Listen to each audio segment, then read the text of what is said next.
Why Forge content? Because Forge content is community content. Why is that important? Because the community knows how to make maps. Hey, what's up? In this video, we're going to talk about what Microsoft recently said at the TMT Summit, and we're starting right now. All right, let's get into it. Xbox Chief Financial Officer Tim Stewart has said Microsoft wants the Game Pass in its first-party titles on every screen that can play games, including Switch and PlayStation, what he calls a bit of a change in strategy. And we see companies do this all the time when something needs to be adjusted, for high margin or additional profits or collaboration that's going to work for them in the future. They make those adjustments all the time, okay?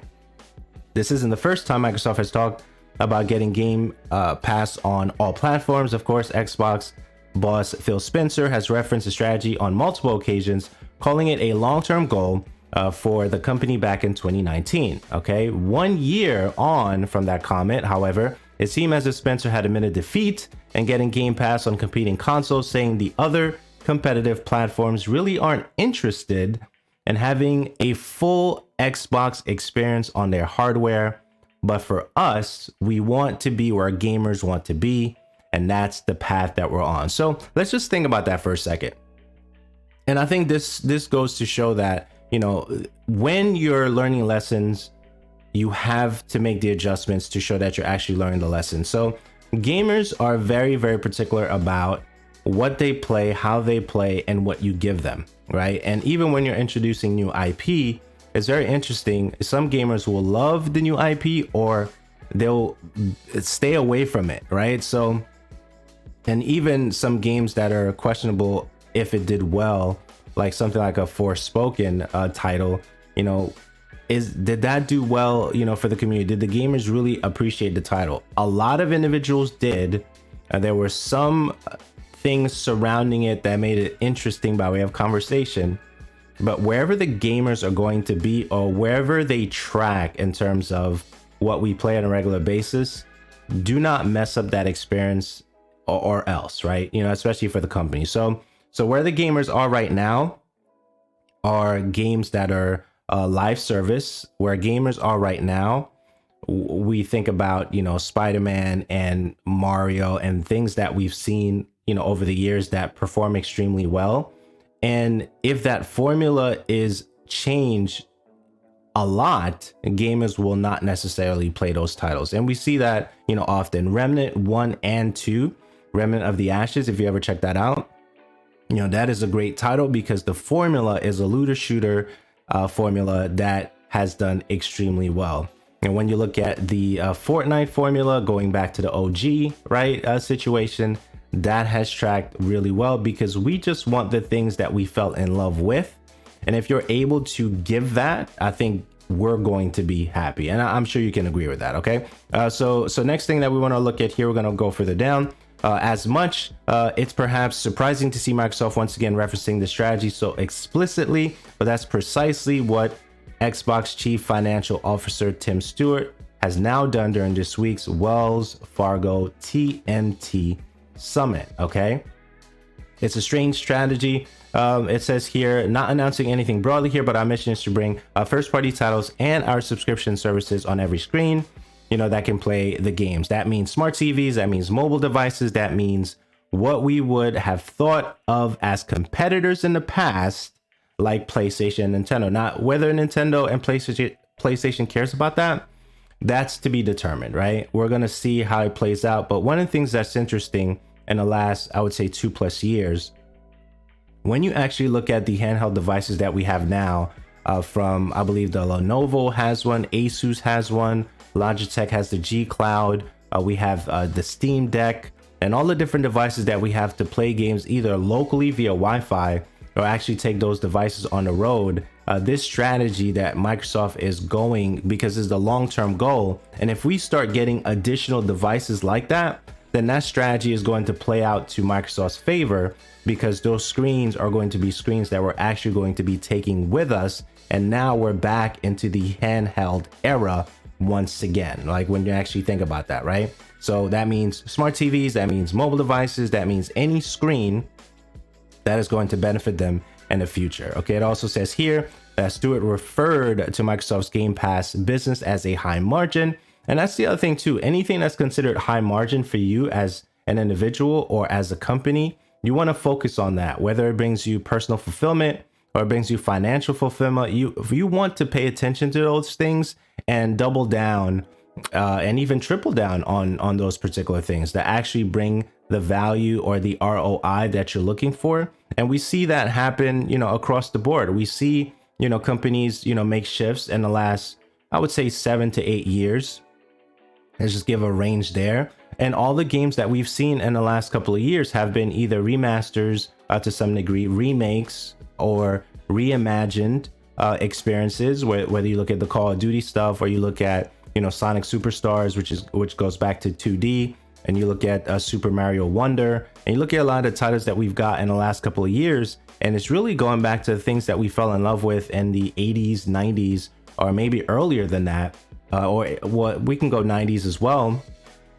When you start thinking about, the Street Fighters and the Resident Evils, and then we can go 2000s plus when you start thinking about Last of Us and the part 1s, part 2s, the remakes, the remasters of those titles, and even the ones that was recently mentioned that's, I believe, coming out next year. So we see this happen all the time. So pivots from companies and making those adjustments for themselves, we see that all the time, and I think we're going to continue to see that. Okay, so it says here, okay, so the company is keen to focus on the high margin stuff, right, along with its profitable first party title and advertising efforts in the future. And that's going to be interesting too, because I definitely want to talk about their major IP in another article that I have here that I want to mention, which I do notice that they're going to pay attention to what's happening there as well, because they want that title to continue to flourish.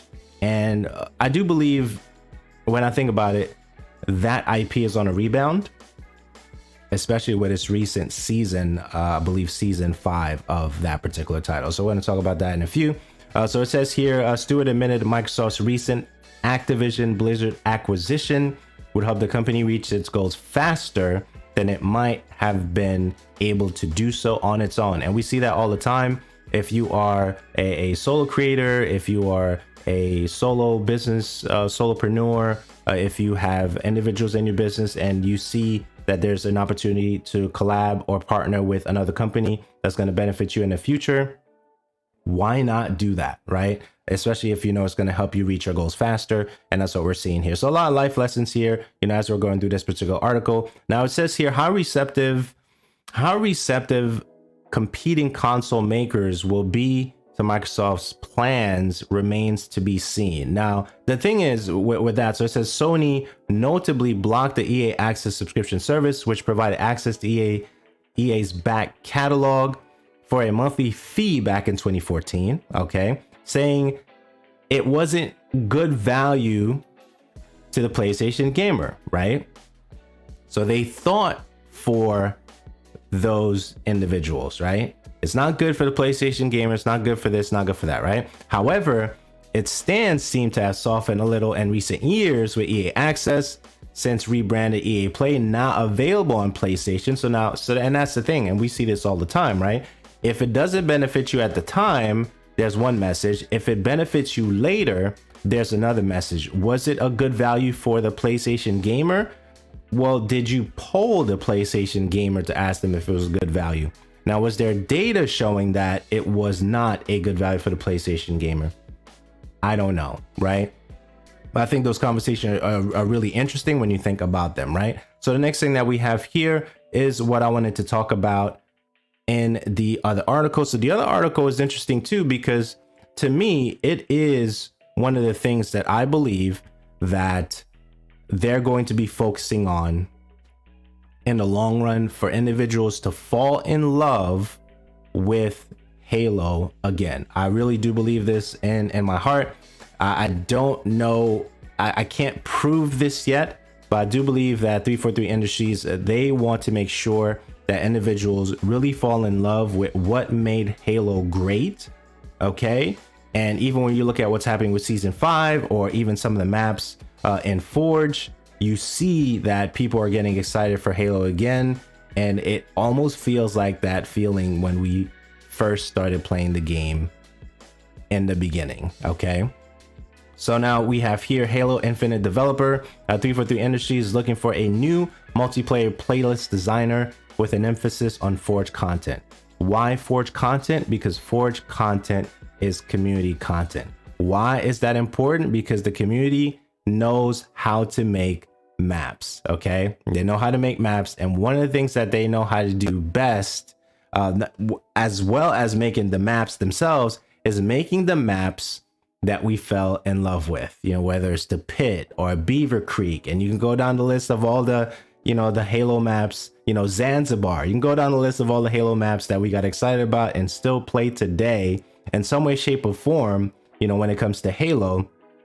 And I think that this is a great thing for Halo, and it's exciting for the individuals who play the games, and that's us, right? And that's us. So it says here the recruitment advertisement, which went live earlier this week, makes a clear connection between the success of the sci-fi shooter multiplayer game and the ability to work directly with the Halo community and players who make their own maps and assets in its map making mode Forge. It's clear as day that if Halo, if Microsoft is successful at this every screen strategy, one game that's going to do extremely well with that, if they're going down this path, especially with community efforts, community support, if you will, is Halo is definitely going to benefit from that.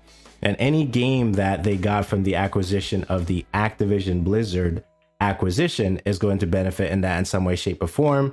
And we're going to see that play out in the future. So I'm going to scroll down here, and it talks about, you know, the actual role. It says here, you'll design, implement, and manage playlists that align with the needs of Halo Infinite. You'll work with partner teams to ensure content maps and modes is properly represented in our playlist and aligns with scheduled game events. So there's that. Okay. And then the other thing too that we see here, along with the roles, it says this section here, utilize our internal playlist tools and play a hands-on role that directly affects the player experience in Halo Infinite, right? And then now what's interesting about that here is that we know that Halo is a great game. We know that. But what we're going to see here is the focus going back to what made Halo great again very, very soon, right? So here it says here, gives a strong indication of where 343's multiplayer priorities are, right? And even when you go to this particular section here, it says early this year, Andrew Witz, okay, shout outs to the Andrews in the world, right? A former lead multiplayer designer on Halo Infinite, rejoined former Halo developer Bungie to work on the new Project Marathon. So we have that. And it says here that Witz has a strong track record in multiplayer design, having previously served a year at Epic with Fortnite and over 2 years at Ubisoft and Rainbow Six Siege. So we already know that the multiplayer is going to be in great hands. But what do you think about this?